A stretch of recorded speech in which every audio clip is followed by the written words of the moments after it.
Olá, João. Seja bem-vindo aqui ao estúdio para mais uma palestra, hein, João? Olá, Joana. Fomos Olá, convidados aí pela casa, né, para fazermos outro bate-papo de um assunto muito Isso. bacana. Então, seja bem-vindo aí nessa tarde ensolarada aí. Obrigado. Boa tarde, bom dia, boa noite, né? A todos que estão nos assistindo, nos escutando. Agradeço aí novamente o convite, né, que você me fez. E será uma tarde de muito proveito para todos nós, para que a gente possa cada dia mais estudar a palavra do Cristo, estudar os ensinamentos da doutrina espírita, né? Uma doutrina que tanto nos aproxima, né, daquilo que Jesus veio trazer, veio revelar para a gente, né? Se tornando a terceira revelação. Então, hoje temos a primeira revelação que é Moisés, a segunda revelação que é Jesus e a terceira revelação que é o Espiritismo. Hoje nós vamos falar muito da segunda e da terceira revelação, como elas se entrelaçam e interagem entre si, né? Isso mesmo. E para começar, né, vamos começar com nossa prece, tá, João? Vou fazer a prece aqui para gente. Nos abençoar e nos iluminar nessa tarde de hoje. Senhor Jesus, agradecemos por estarmos aqui reunidos, por essa oportunidade de estudo, de aprendizagem, de reflexão. Abençoa, Senhor, este ambiente, fortalece quem escutará e envolve-nos com tua paz, com teu amor. Que a bênção da doutrina consoladora, que esclarece e ampara todos os dias a nós, que possamos inspirar neste momento em que iremos tratar de um assunto tão importante para a doutrina espírita. Que esse bate-papo entre irmãos não seja apenas conhecimento, mas um convite à transformação nossa e de todos aqueles que porventura irão escutar esse nosso bate-papo. Ensina-nos a viver o bem, a falar com caridade, a agir com consciência e a decidir com amor. Que possamos sair daqui melhores, mais atentos ao próximo e mais fiéis à luz da nossa consciência. Fica conosco hoje e sempre, assim seja. Amém. Assim seja, é isso aí. E vamos lá. O capítulo se intitula Medida Espírita, né, João? É o do livro Sol nas Almas. O Jaef está fazendo essa coletânea, né? Pegando todos os capítulos e oferecendo a cada um dos palestrantes, né, para dar continuidade, temos no final essa obra, né, toda explicativa. Então, vemos aqui, Espiritismo, método de viver. Eu trouxe uns trechos desse capítulo para cá, para a gente ir conversando, tá, João? Okay. O que ele retrata já no início?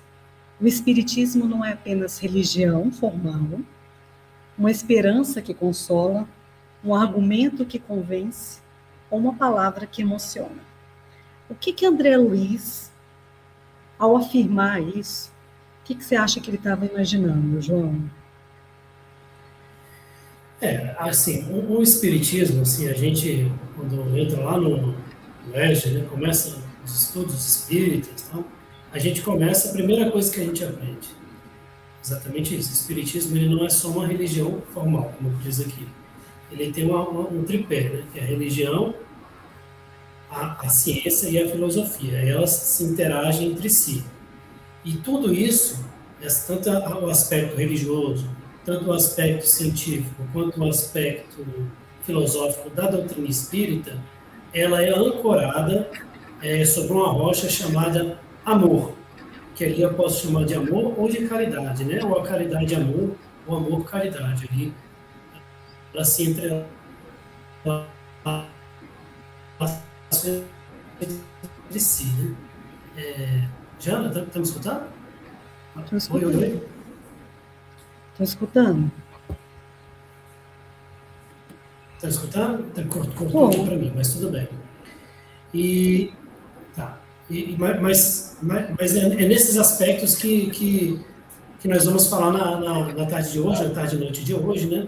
Que são sobre esses aspectos é sobre essa base do amor onde se ancora a doutrina espírita, né? Que nós vamos verificar que a doutrina espírita, assim como Jesus, né?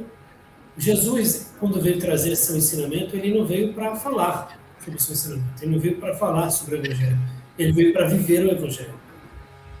E a doutrina espírita nos convida, e justamente isso, a gente viver o Evangelho de Jesus, viver o amor, viver a caridade que Jesus tanto pregou nos seus ensinamentos, viver o amor que tanto Jesus pregou, né? Resgatar dentro de nós esse cristianismo redivivo. É isso mesmo. É interessante, João, que assim, até as pessoas que desconhecem o Espiritismo, né, tentam rotulá-lo, né, como se tivesse assim algo a ser seguido como dogmas, como um livro, algo assim que tem assim uma hierarquia, algum, né? E como outras religiões, né? Mas o Espiritismo ele não é assim. É como aqui está falando, é um método de viver. Ele é um roteiro da vida. Que André Luiz pensou ao falar roteiro da vida? Exatamente isso. É uma forma de você conduzir, pensar e agir, né? Em relação à vida, aos acontecimentos que são postos a gente. E lembrando que ele está muito além dessa religião formal, né? Que a gente vê, por exemplo, o catolicismo, dentre os evangélicos, né? E ela é luz, ela é esperança, né? Para todos nós. Eu posso só pontuar uma questão agora ou a gente deixa para o próximo slide? Você comanda aí. Tá. Posso falar? Você que manda. Pode. Eu vou pontuar, é porque só para controlar o tempo, aí você está controlando, né? Qualquer coisa você pode me cortar, tá, já? Sem problema nenhum. Porque às vezes a gente se empolga, mas fica à vontade, às vezes, para me cortar. Você trouxe um aspecto extremamente importante, que eu acho muito interessante a gente não deixar passar essas ponderações que você fez, né? Olha, com todo respeito, a gente vive num mundo diverso, né? E Deus nos criou diverso. Então, a gente vive num mundo em que existem católicos, existem evangélicos, existem irmãos do candomblé, irmãos da Umbanda, e irmãos budistas e tantas outras religiões que nós viemos para conviver, né? A gente tem que aprender a conviver com o diferente, as pessoas que pensam diferente da gente, né? Inclusive na palestra de hoje a gente vai falar sobre isso, né? E a caridade ela não se restringe àquele ciclo que você está, né? Então, com todo o respeito que todas essas religiões, né, merecem, né, e a forma de pensar, que são extremamente interessantes, a gente já pôde ter a experiência de ter passado por praticamente todas essas, né, que você citou, até chegar dentro da doutrina espírita. Tem um aspecto extremamente importante, eu vou ser bem sucinto aqui, que é justamente uma vez que eu fui questionado sobre o batismo, né? Então, o batismo, quando João Batista trouxe essa simbologia dentro do Evangelho, a gente, como humanidade, vamos falar assim, a gente se apegou muito ao símbolo, né? Da imersão na água, né? Na água do a bapta, né? Que é o ato de emergir, né? Era o João Bapta, né? Aquele que emergia, né? Que ele tirou isso daí de uma influência que existia na época, né? Da deusa, uma deusa que era comum esse ritual, e aí ele fazia isso para simbolizar a transformação do homem, né? E no andar da humanidade, a gente perdeu um pouco essa essência da transformação do homem, de realmente viver o Evangelho de Jesus, e se apegou muito à simbologia.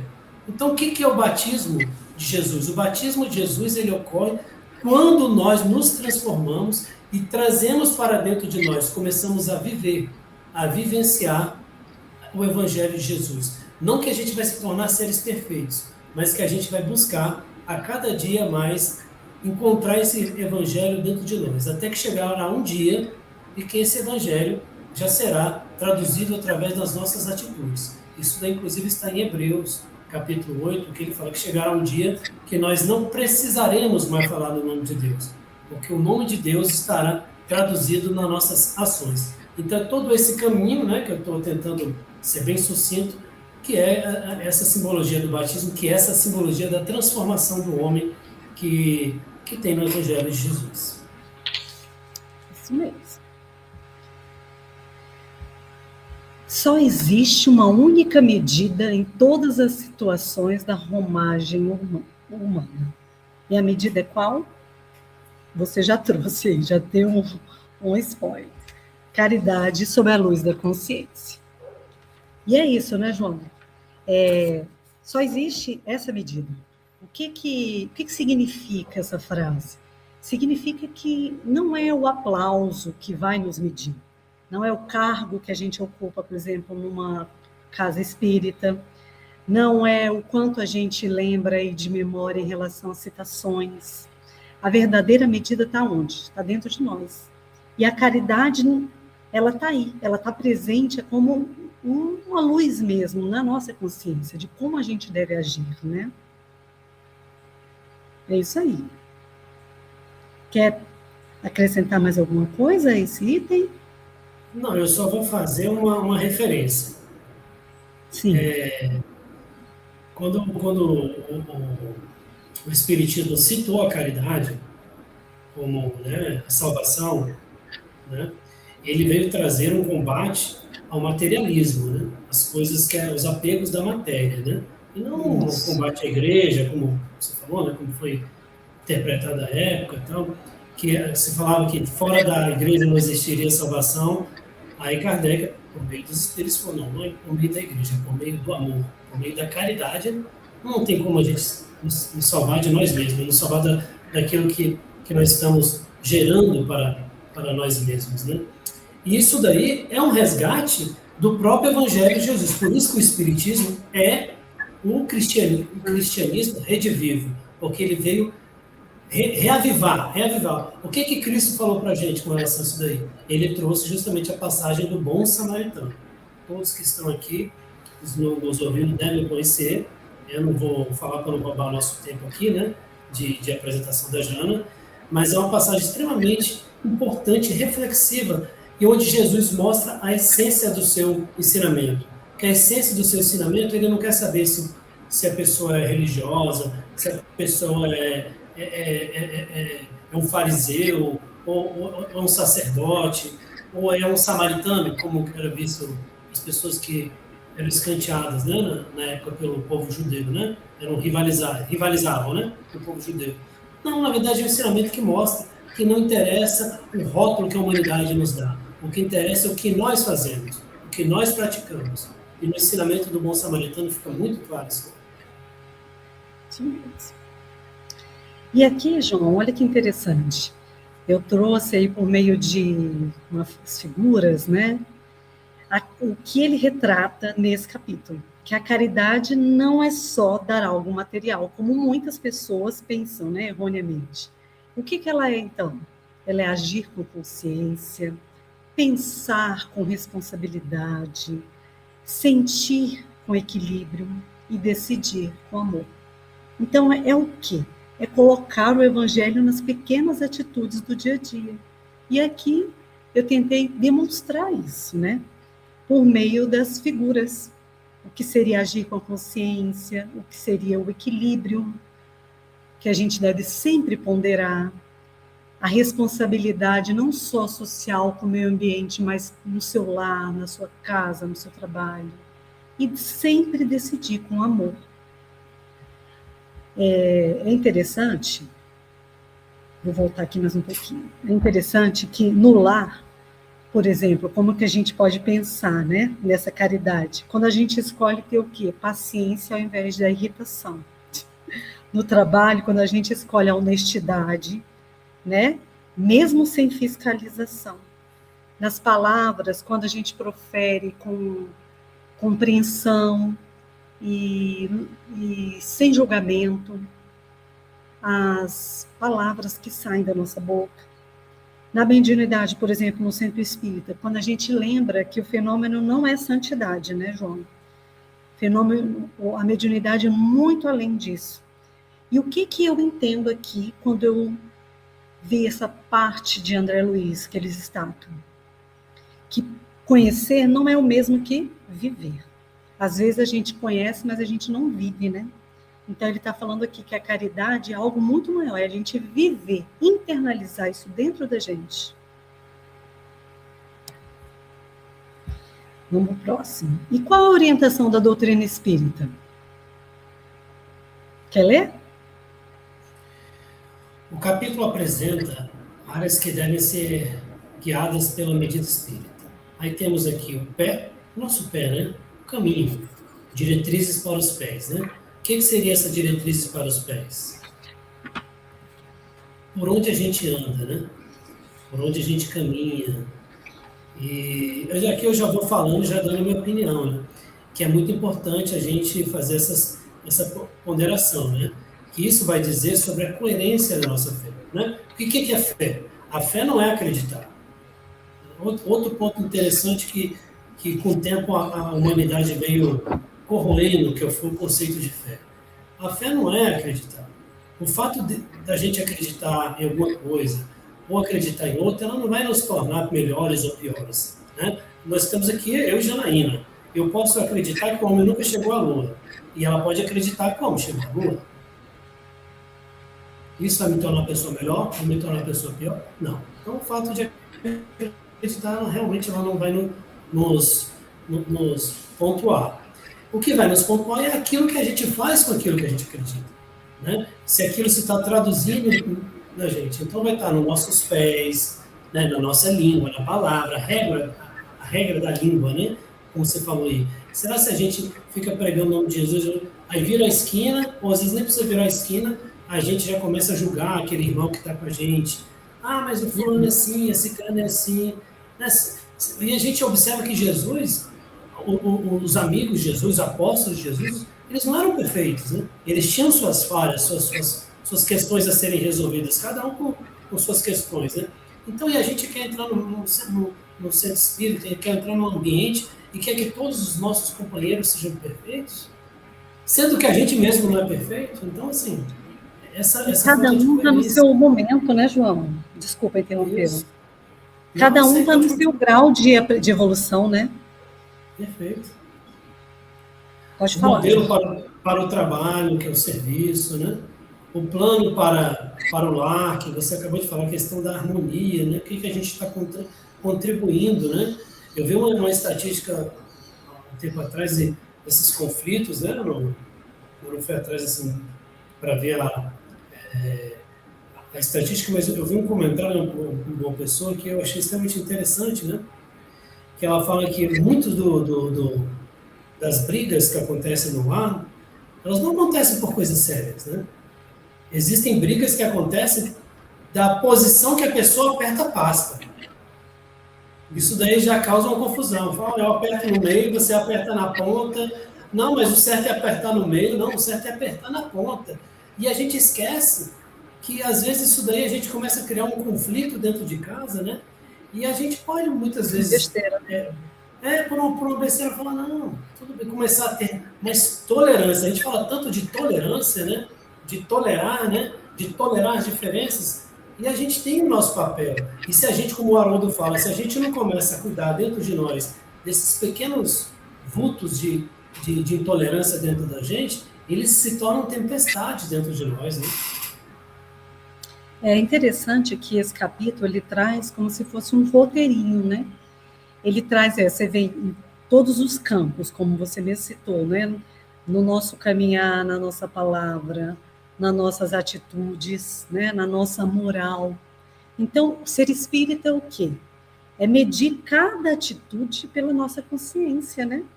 E lembrando aí como está na figura, nada fica fora da vivência espiritual. Ou seja, absolutamente tudo que a gente faz, que a gente fala, que a gente deixa de fazer, isso tudo está marcado, né? Em nós. E temos que ter atenção disso, temos que procurar o quê? É um compromisso, né, conosco mesmo. Nós que comungamos dessa doutrina, né, que é o Espiritismo, temos que estar mais atentos a isso, né? Inclusive, volta lá, Jana, só no slide anterior, uma coisa que é importante a gente colocar, ó, o nosso bolso, programa para o dinheiro. Como nós usamos o dinheiro também.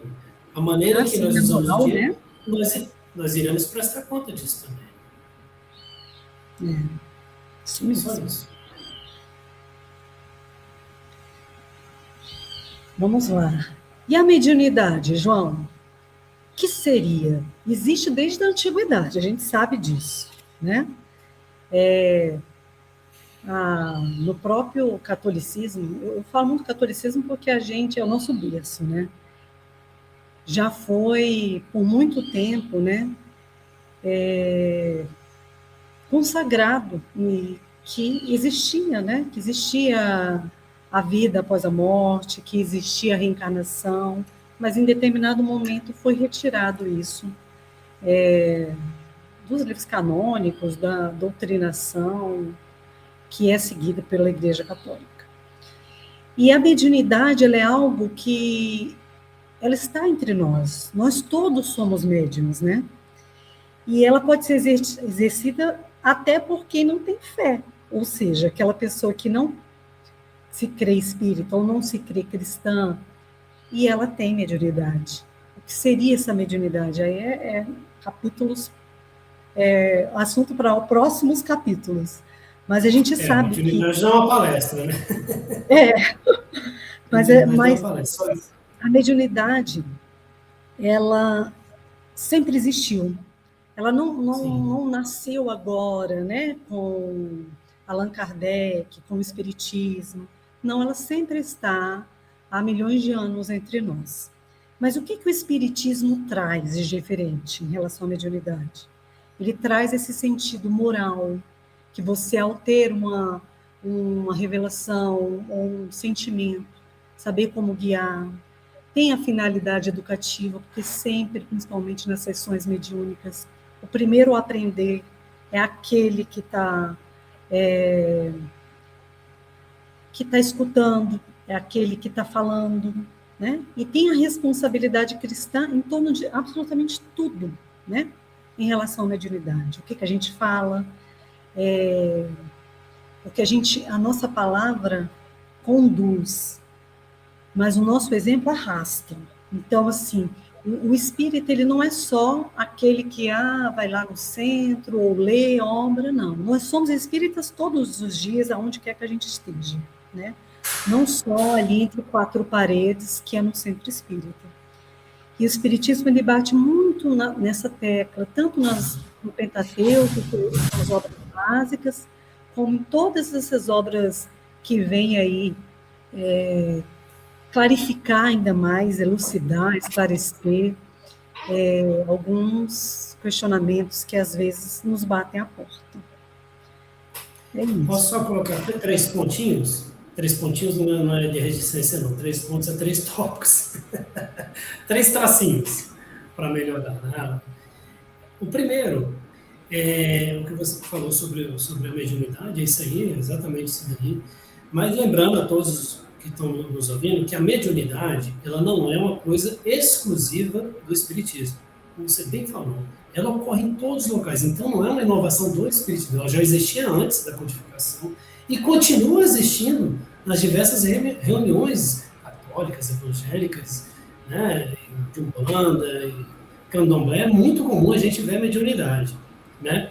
Outro ponto importante da gente colocar aqui na reunião é a mediunidade, como eu já vi, muita gente falando assim, a mediunidade é o cerne, é a pedra angular, é o fogo fátuo do espiritismo.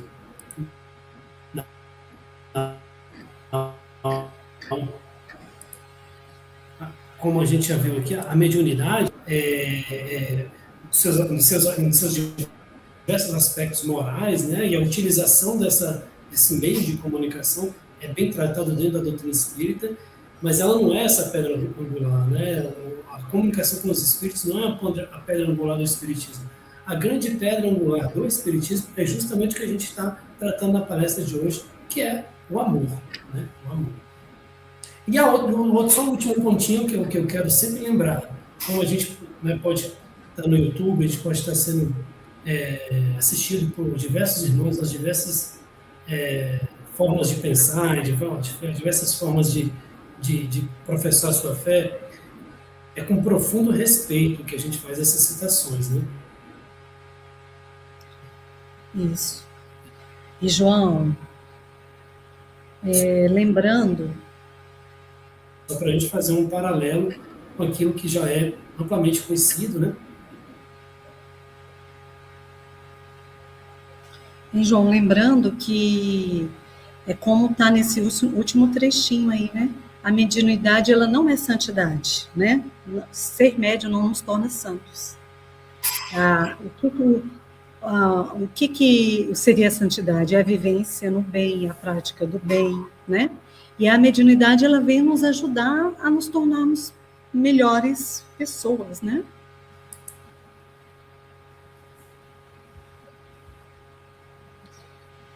André Luiz afirma também, nesse capítulo, que o verdadeiro espírita é a criatura que vive segundo o espiritismo. Não basta aceitar princípios, falar sobre doutrina, participar de reuniões, é preciso viver. É o que a gente já conversou aí, né? O espiritismo, ele não veio criar rótulos. Ele não é algo que... Ele tem ali entre quatro paredes, naquele centro, tem toda uma hierarquia, um rótulo a ser seguido, não é isso.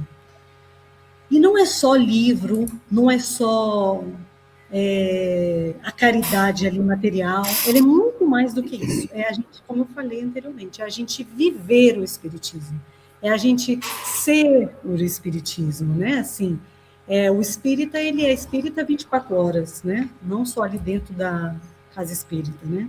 O espiritismo não é uma teoria só para admirar, ela é vida para transformar, né?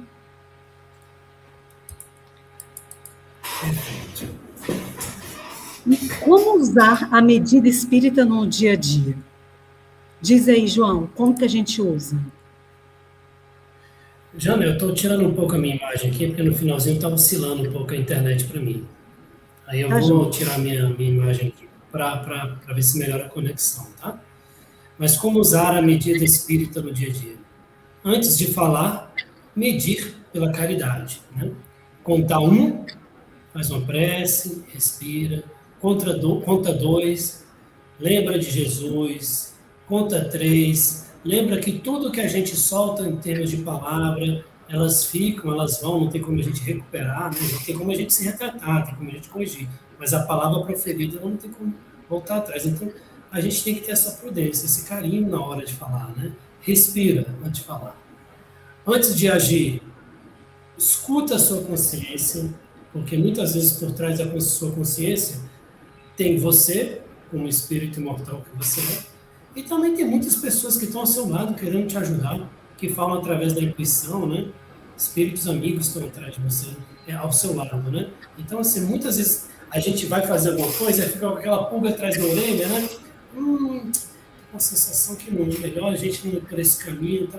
Mas a gente vai. E aí, normalmente, ocorre que a gente termina se arrependendo. Então, escuta essa consciência, né? Silencia a sua mente, o seu coração, para a gente poder escutar esses bons conselhos que a gente recebe dos amigos, né, que estão ao nosso lado. Antes de julgar, né, aplicar a misericórdia. Né? Lembra de Jesus, né? O homem que tinha o maior cabedal moral que já teve nessa terra, ele não tinha capacidade de julgar ninguém. Todos julgavam e Jesus falava, aqueles que te julgam já não estão mais aqui. Levante-te e anda. Né? As pessoas ficavam com medo de ser julgadas por Jesus, e Jesus não. As pessoas que te julgavam já não estão mais aqui. Então levanta-te e anda. Antes de decidir alguma coisa, lembra do símbolo maior, do amor, do símbolo maior da caridade, daquele que veio para transformar a humanidade. Lembra do Cristo. E aí chega a pergunta que você, ao ler o capítulo, né, de André Luiz, você se pergunta: será que estamos apenas conhecendo o Espiritismo? Ou a gente está vivendo o Espiritismo? O Espiritismo não é teoria para admirar. Como eu falei, é vida para transformar. A medida é uma só: caridade sob a luz da consciência. Aqui a gente trouxe algumas obras para os amigos que queiram, né, aprofundar nesse tema. Então tá aqui, podem printar e se deleitar aí com vários estudos a respeito desse tema. Estou caminhando, João, por causa do avançado da hora, viu? Tá ótimo. E aqui no final, Novinha de Luz, pelo Espírito de Emmanuel, tem um capítulo chamado A Luz Inextinguível, que ele resume isso aí: o amor, porém a luz inextinguível. A caridade jamais se acaba. O bem que praticares em algum lugar é teu advogado em toda parte. Através do amor que nos eleva, o mundo se aprimora. Ama, pois, em Cristo e alcançarás a glória eterna. E é isso. A gente agradece a oportunidade do trabalho. É sempre edificante, muito valoroso esse bate-papo com meu irmão João Paulo, irmão carnal e irmão de afinidade de alma. A gente tentou trazer aqui para vocês só um site, que às vezes a gente passa desapercebido. Ah, o Espiritismo é isso, o Espiritismo é aquilo. Não, nós, a maioria que assiste aqui a nossa palestra, já tem um conhecimento básico, né, João? Mas é sempre importante a gente alertar, né, que a medida da nossa, de cada atitude que a gente tem que passar pela nossa consciência, que o Espiritismo é muito além de só as obras em papel, ela está dentro de nós, ela ecoa em nós, e nós temos que estar atentos, estar de acordo com Cristo, né? Sempre nos questionar se a caridade que a gente está fazendo, ela é justa, ela é honesta, né, na sua completude, né? E é um compromisso diário que nós todos devemos ter. É isso. Você quer completar com mais alguma coisa, João? Não, acho que a gente abordou esses aspectos, né? Como você falou, a gravação do vídeo, né? A palestra, ela se torna um trecho daquilo que a gente estuda, né? Daquilo que a gente busca. Então, assim, realmente tem mais conteúdo, mas até em respeito ao tempo do mundo, né? Os limites do vídeo, a gente só agradece, né? E a grande mensagem de hoje é vivermos. Vivemos o Espiritismo, vivemos o Cristo dentro de nós e por meio das nossas atitudes, né? Que a grande palavra aqui não é a maneira que vamos pensar, a maneira que vamos falar. É a maneira que nós somos. É isso que vai contar como nosso advogado, como você falou. Isso aí. Então, agradecemos a casa, né, ao GAF, a oportunidade de mais um trabalho, e pedimos a Deus que possa abençoar cada um de nós, todos aqueles que estão nos ouvindo nesse momento, e que toque o coração de todos aí, né? Com algum dos ensinamentos que a gente trouxe, algum desses conteúdos aqui ministrados na tarde de hoje. Muito obrigada, e assim damos por encerrado. Obrigado a todos. Gente, uma boa noite, muito obrigado. Até a próxima.